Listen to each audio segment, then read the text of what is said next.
Greetings and welcome back to room 303 in AP English and our discussion now of Alexander Pushkin's The Prophet, his 1826 offering. Very quickly, we're not going to get into a lot of detail about Pushkin. We're going to spend the majority of our time thinking about specifically this amazing poem and the ways in which this poem will have such incredibly relevance to so much of what we're studying in AP. He is born of Russian nobility.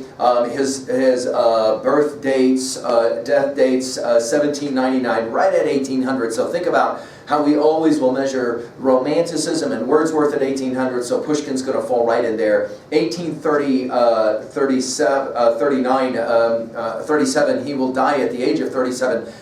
Really kind of tragically he dies. He was born into Russian nobility, much like Tolstoy. He publishes his first poem at 15, and if you'll do any research on Pushkin, you'll find that he had incredible respect from a very young age. He, of course, is considered Russia's greatest poet.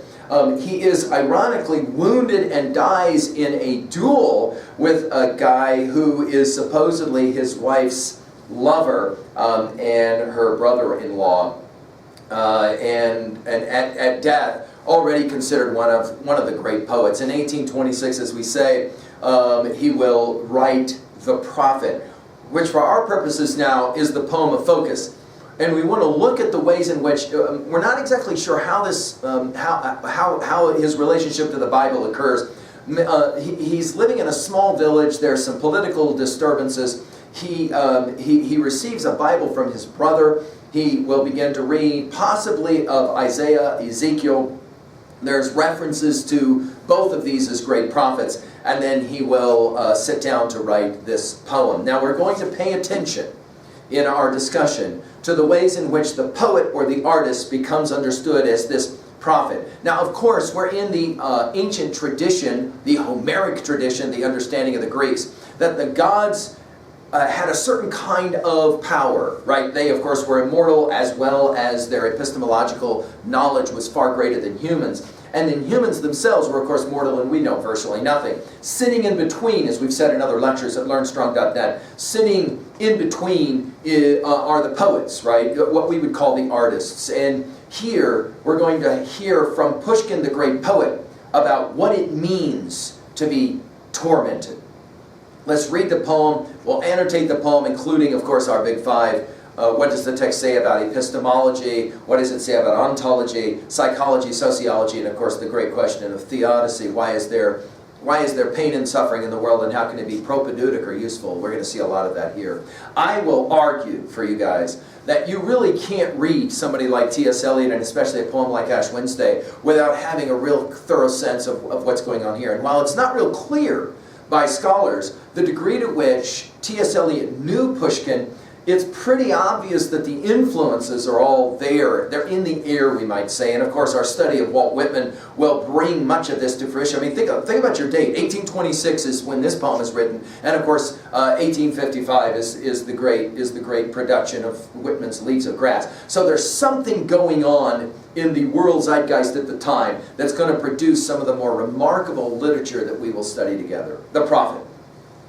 Tormented by the thirst for the Spirit, I was dragging myself in a somber desert, and a six-winged seraph appeared unto me on the parting of the roads. With fingers as light as a dream, he touched mine eyes, and mine eyes opened wise, like unto the eyes of a frightened eagle. He touched mine ears, and they filled with din and ringing, and I heard the trembling of the heavens and the flight of the angel's wings, and the creeping of the polyps in the sea, and the growth of the vine in the valley. And he took hold of my lips, and out he tore my sinful tongue with its empty and false speech. And the fang of the wise serpent between my terrified lips he placed with bloody hand. And ope he cut my breast with a sword, and out he took my trembling heart, and a coal blazing with flame he shoved into the open breast. Like a corpse I lay in the desert. And the voice of the Lord called unto me, Arise, O prophet and guide, and listen. Be thou filled with my will, and going over land and sea, burn with the word the hearts of men.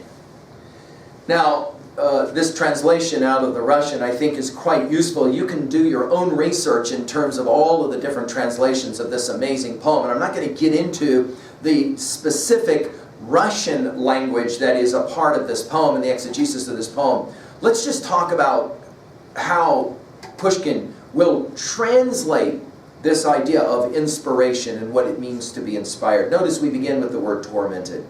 Tormented, a longing, put it in your notes as that. A longing by the thirst for the Spirit, and the Spirit here that we're referencing is, of course, the idea of art itself, we might say. I was dragging myself in a somber desert. Now, this idea of being in the desert, being isolated, that's our Dante, isn't it, right? Being lost in a wood of error and that kind of thing. We're going to see some of this desert and somber desert when we do our T.S. Eliot's Wasteland. He says, a six-winged seraph, and of course the seraph and the angels and all of that, the seraph, that six-winged closest to God, we might say. All of this is going to make us think about the book of Isaiah and of course the great prophet that will be playing that game in the book of Isaiah. A seraph or an angel appeared unto me on the parting of the roads will make us immediately think, of course, of Sophocles and our Oedipus, where he'll meet, of course, the Sphinx and the riddle of the Sphinx and all of that. So we're playing with all kinds of ancient motifs here, right? The first person speaker here says, I was at the parting of the roads, I was at the crossing of the roads, and all of a sudden this angel shows up with fingers as light as a dream. He touched mine eyes. So we'll begin with the eyes. We're to our Plato, of course, in the Republic, and the whole idea from book 6 and 7 in the cave allegory of 7, the cave allegory of perspicacity, insight. Outside I can see you, insight, not that I turn my eyes into the back of my head and I can see my brain, no, insight, wisdom or something. So we've got the eyes here, obviously, we're thinking Oedipus when we think about eyes as well. He touched mine eyes, and my eyes opened wise. Of course you would expect that it would be my eyes opened wide, and it of course has the same meaning. In other words, I gained some kind of insight, some kind of understanding. Think about what we say at the conclusion of Coleridge's Rime of the Ancient Mariner. Why is it that the young man, after he hears the story from the old man, right, about jacking the bird, the albatross, why is it that he doesn't go to the party and instead he goes home, and then when he wakes up the next morning, he wakes up sadder and wiser? What's up with that? Well, obviously, that with wisdom comes some pain, some suffering. So he opens my eyes wide. And then we get this interesting simile, like unto the eyes of a frightened eagle. Makes us think about Keats and his recognition upon first seeing the Elgin Marbles, my spirit is too weak, mortality weighs upon me like unwilling sleep. And he says, I imagine myself as a sick eagle looking at the sky. Of course, eagles are powerful symbols, and so we're wanting to put that in our notes as well. But notice here, it's kind of a frightened eagle. Then he touched my ears. So notice we've got first eyes and then ears, and they filled with din and ringing, and I heard the tremblings of the heavens. We think of our Milton, of course, in Paradise Lost here. And the flight of the angel's wings, and the creeping of the polyps in the sea. We have to think about our Coleridge's Rime of the Ancient Mariner. And the growth of the vine in the valley. In other words, at the moment that this seraph or angel touches my ears, after my eyes, he says, it's as if I understood everything about the interconnectivity of nature itself and the beauty of nature. Then, from the eyes to the ears, now of course to the lips and to the mouth. And this is where it will become now increasingly poetic, right? And he took hold of my lips, and out he tore my sinful tongue with its empty and false speech. Now, there's so many ways to read Pushkin. And one of those ways is, of course, as an instruction about the importance of taking responsibility and being honest, first with oneself and then obviously with others. In other words, once he got a hold of his lips, he's told, I began to recognize how dishonest I had been, how untruthful I had been. It's empty and false speech. And then he tells us about the fang of the wise serpent. And this, I mean, we can't read this without thinking, of course, about all of the different stories where serpents will play out, from the Epic of Gilgamesh to obviously the Genesis 3 account of the serpent in the Garden of Eden, and then, of course, obviously Milton's Paradise Lost as well. Between my terrified lips, this serpent, placed with bloody hand, notice all the violent imagery, by the way, in the end of this poem, and he cut my breast with a sword. We won't get into too much symbolism here, but just think about the power of the sword in our study of Excalibur, right? With a sword and out he took my trembling heart. So he reaches into his chest, he takes out his heart, and a coal blazing with flame he shoved into the open breast. So in other words, he took out my heart, which is a normal heart, and instead he puts inside a coal of fire. We obviously are thinking about the ancient stories of the phoenix bird and the resurrection from fire and all of that. And then an interesting, again, simile. Like a corpse, I lay in the desert. In other words, have I been killed? Have I, am I dead? Am I corpse? And the voice of the Lord called unto me, and this will sound the most biblical of all of what we've been reading, arise, O prophet, and guide and listen. Now notice there's two things that the prophet, the poet, is expected to do. Obviously guide is one of those. Listen is the other, right? To stay attuned to what it is that must be happening next. Be thou filled with my will. So notice, this is Pushkin's rendering of what inspiration looks and feels like. It's kind of horrifying and exciting all at the same time. And going over land and sea, these will be metaphors that will play obviously for us in our study of Whitman's Leaves of Grass, especially passage 46-47, the famous destroy the teacher passage. And going over land and sea, burn with the word. Now obviously here, word capitalized especially will make us think of the logos, and exactly what do we mean when we talk about this word or the logos. Some have argued simply for Pushkin, it is the truth itself, the hearts of men, exclamation point, in this, at least translator's version of this poem. Well, what exactly is it that we're saying here in terms of our big five? What does this text say about epistemology and what one can know? Well, notice here, the fallibilist position seems to be the position that's most understood. It isn't an absolutist bit of knowledge, right? I'm right and everybody else is wrong. And it certainly isn't a relativist position, there is no truth, but rather a fallibilist epistemological position. I think I'm right, but I could be wrong. I have to make sure that I remain listening to make sure that I know. Ontologically, in the question of being, obviously this is a really interesting question for this poem. In other words, notice, we start out lost in the desert, not in the middle of the dark way or the middle of the woods as Dante's pilgrim, but we're in the desert. But be that as it may, we start out a kind of lost soul, lost individual. Then of course we're almost like dead, and then at the very end the poet, artist, the prophet is resurrected to be the great provider, the great guide, the great speaker.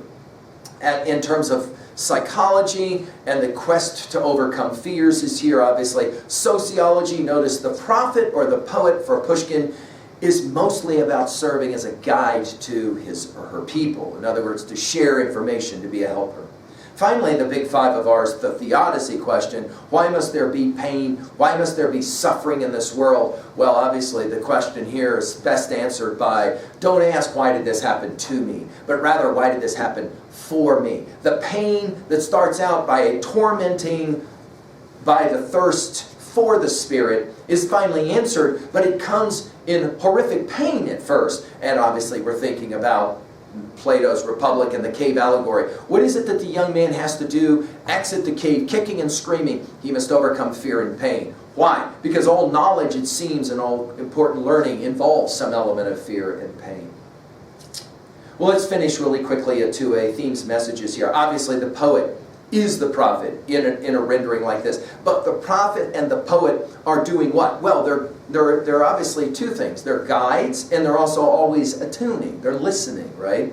At 2B, the symbolism is powerful. So go ahead and jot down for you, what are the most powerful symbols? Some students say, man, that's such a compelling image of that notion of taking a sword, cutting open a chest, pulling out a heart, and putting a burning coal in as replacing it. That's a compelling symbol. At 3A, and how are we going to relate this to other texts that we study in AP? Well, you're right. I mean, it pretty much can work with all of the ancient classic epic traditions. I mean, here we've got, obviously, our referencing to Homer, as well, the Iliad and the Odyssey, as well as, of course, the referencing of Virgil's Aeneid, and any of the other major epics as well that we've studied. Paradise Lost, Dante's Divine Comedy comes to mind as well. I want to challenge you to think about, though, the role of Emerson and Thoreau, and they're taking on, I mean, think about your date here. This poem is 1826, and then go back and look at our lectures on all of the essays of Emerson and Thoreau's Walden at learnstrong.net, and then, of course, Whitman comes to mind, and it's really Whitman that I want to focus on here more than any, because Whitman will constantly be talking, in starting from Paumanok all the way through Song of Myself and the rest of Leaves of Grass, how he is this voice for America, and I find it really remarkable that as Whitman is writing those kinds of lines from 1855 on, already a poem like The Prophet has been written by Pushkin.